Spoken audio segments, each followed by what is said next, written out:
we're looking at a more organized operation. And I don't know if Kelly and Mattis are in on it. I don't know if they're, quote, isolating the president to, quote, protect him from a coup. He seems to trust him, and he's got good instincts. Or whether they're playing a double game.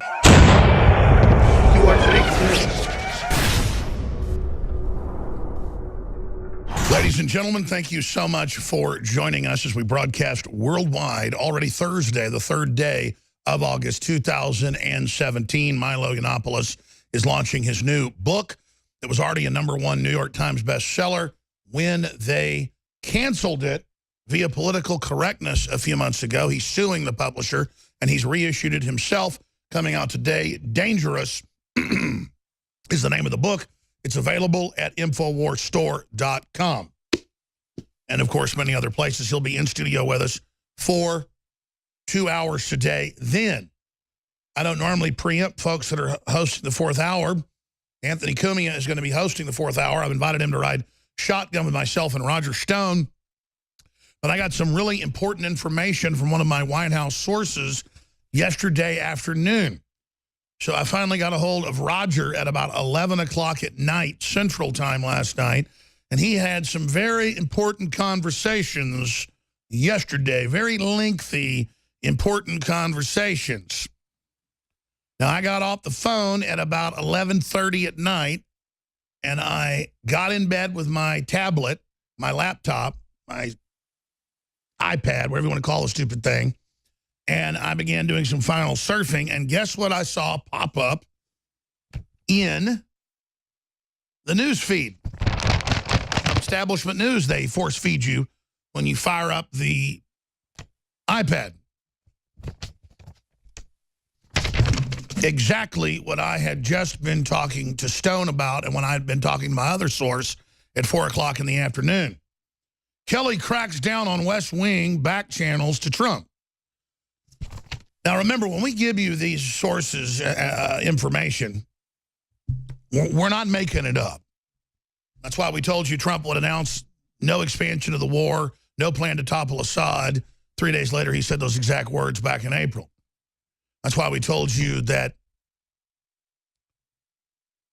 Flynn would be out and that would be McMaster. Just like we told you last week, 4 days before it broke, specifically that Priebus would be out by the end of the week and that General Kelly was in the front running to be chief of staff. And the reason this matters is there's a battle for the heart and soul of the Trump White House and the Trump presidency right now. And we, and by extension, you, the listeners and viewers who we're interfacing with, are the American resistance to this. Now, this piece of news out of Politico, it broke last night, is just more confirmation of what our sources were telling us.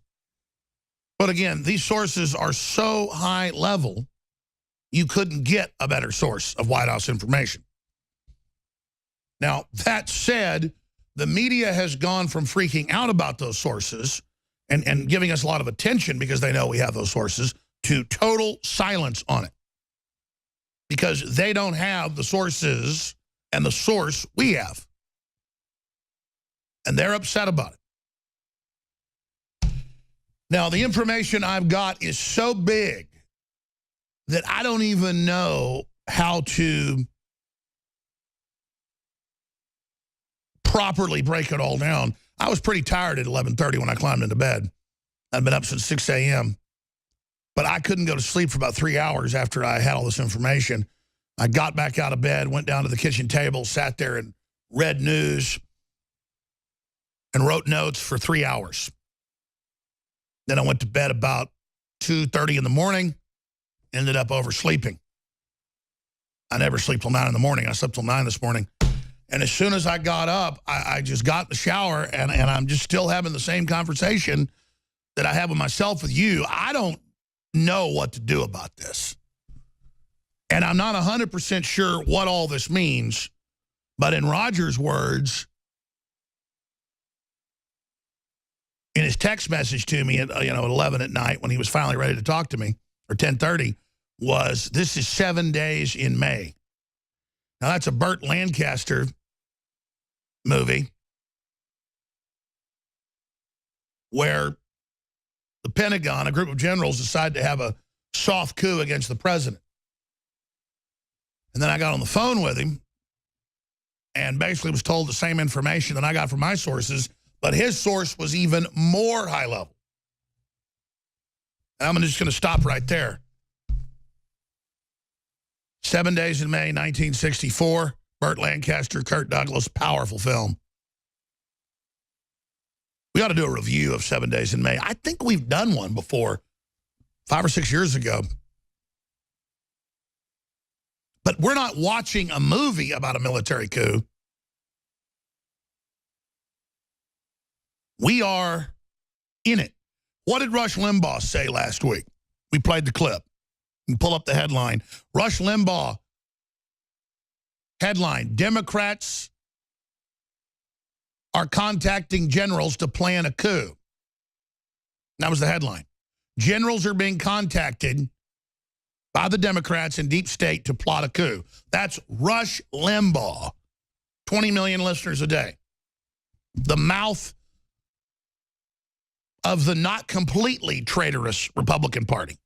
Blue blood, elitist, but still free market, not out to destroy the country. And then you've got the neocon rhinos in bed with the Democrats. They're cancer. You've got Sean Hannity saying that word for word. There's a plan to overthrow the president. But forget Sean Hannity and Rush Limbaugh. You have Al Gore, you have Brennan, you have Clapper all on TV last week, days after a top evangelical pastor who met with the president for hours, met with senior members of Congress for hours, and they told him they're shopping a plan to overthrow the president and contacting former and current generals to help them carry it out. That's how you do it.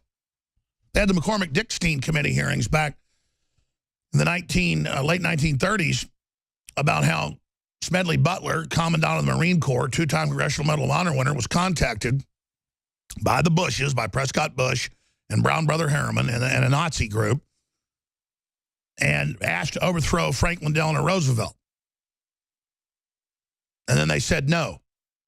And then they didn't punish the plotters because they thought it would bring the country down. It was so dangerous and so painful and so treacherous and stretched into some of the most powerful families in the country, including the Kennedys.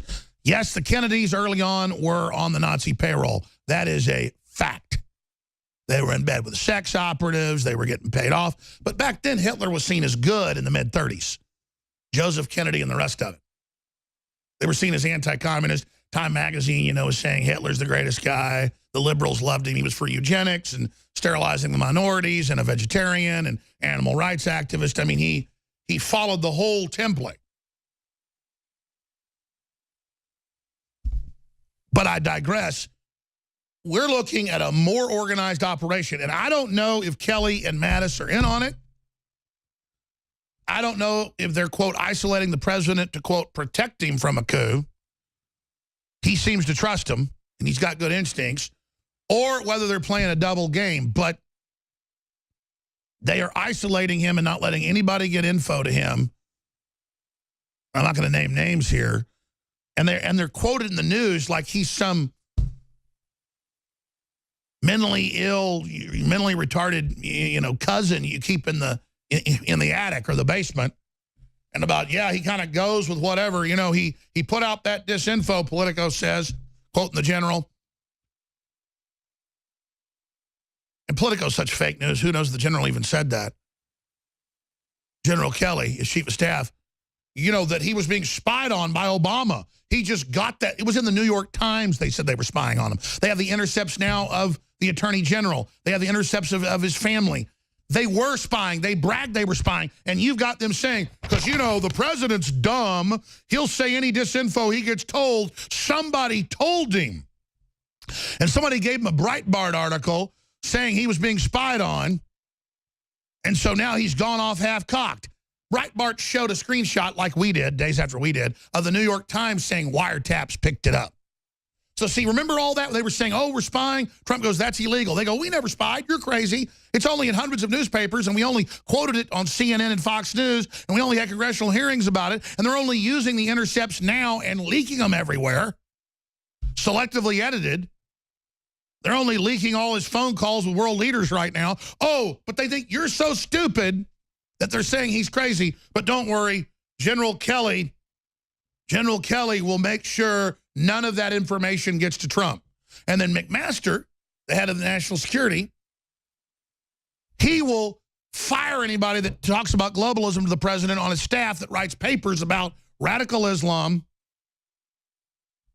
and globalism being allied against America, which it is, and which Bannon has exposed. Well, guess what? It's now come out that McMaster will fire anybody that talks about it or is an anti-globalist. So what do you call this? I call it a mess. But you got a bunch of different factions, and these guys are acting just like Alexander Haig. Remember when Reagan got shot, Haig runs out and goes, I've got the codes, I'm in charge, I am now the president, I am the president.